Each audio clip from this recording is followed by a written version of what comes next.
जय श्री राम। अध्यात्म धारा सुनने वाले सभी साधकों को मेरा प्यार भरा प्रणाम। आज हम लोग हुजूर महाराज, जो कि परम पूजनीय श्री लाला जी महाराज के गुरुदेव थे, उनके बारे में कुछ जानेंगे। हुजूर साहब स्वभाव से बड़े हंसमुख थे। वह हमेशा खुशदिल रहते और कहते कि खुशदिल रहना ही अच्छा है, क्योंकि प्रसन्न चित्त रहने से सब चिंताएं डूब जाती हैं।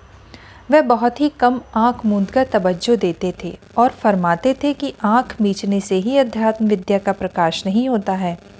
हंसने और खुश रहने से आत्मा खिलती है। जिसका दिल रोता है, मतलब ईश्वर की याद में लगा रहता है, उसके चेहरे पर हंसी रहती है। हुजूर महाराज बड़े दयालु प्रकृति के थे। यदि वह किसी को कष्ट में देखते थे तो तुरंत तन मन धन से उसकी खिदमत में लग जाते। हुजूर महाराज की स्वयं की आर्थिक स्थिति अच्छी नहीं थी, फिर भी जब कभी कोई ज़रूरतमंद उनके पास आता और अगर उनके पास रुपए होते तो तुरंत उन ज़रूरतमंद को रुपए दे देते।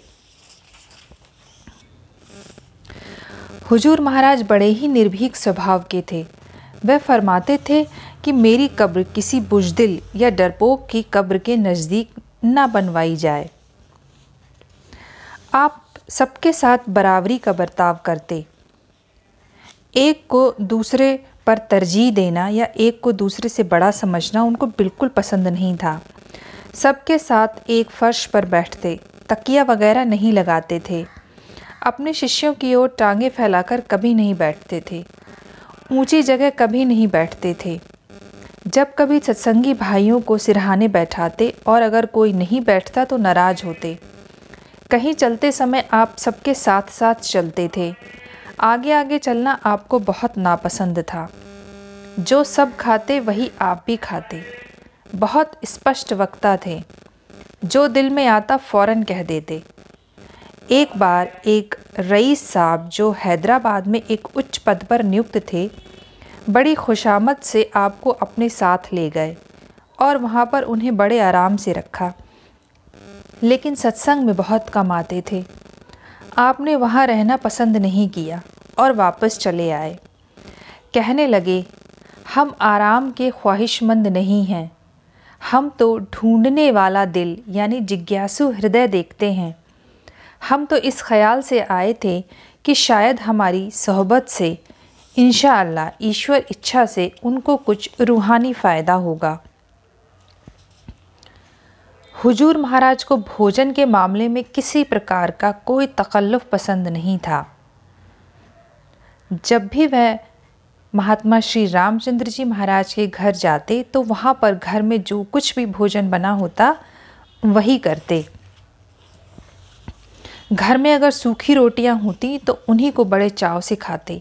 यही नहीं, कभी घर में कोई भोजन ना होता और सूखे भुने हुए चने ही उपलब्ध होते तो उन्हें बड़े प्रेम से खाते।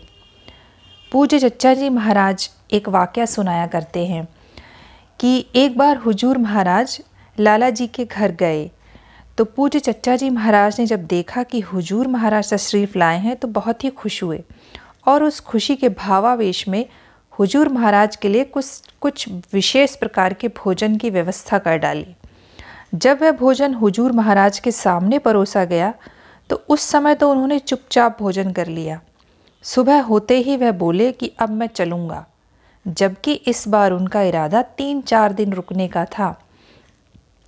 पूजनीय लाला जी साहिब का यह साहस नहीं हुआ कि वह पूछते कि आप इतनी जल्दी क्यों जा रहे हैं। केवल चलते समय इतना ज़रूर अर्ज किया कि हुजूर अब आप कब तशरीफ़ लाएंगे। हुजूर महाराज ने फरमाया कि अब जब तक तुम्हारा यह भोजन मुझे याद रहेगा तब तक मैं यहाँ नहीं आऊँगा। चच्चा जी महाराज फरमाते थे कि उस दिन से मैं इतना डर गया कि फिर मैंने कभी हुजूर महाराज के भोजन में कोई तकल्लुफ़ नहीं बरता और जो कुछ भी घर में होता वही उन्हें परोस दिया जाता था। हुजूर महाराज बहुत ही सफाई पसंद थे। आप अक्सर इतने अंधेरे में गंगा स्नान करने के लिए जाते कि अंधेरे में ही वापस आ जाते। गर्मी में शाम को भी नहाने जाते। दूसरे को कभी भी अपने वस्त्र धोने को नहीं देते थे। खुद अपने कपड़े साफ़ करते और साफ़ कपड़े पहनते। बच्चों के साथ बच्चों की तरह खेला करते थे।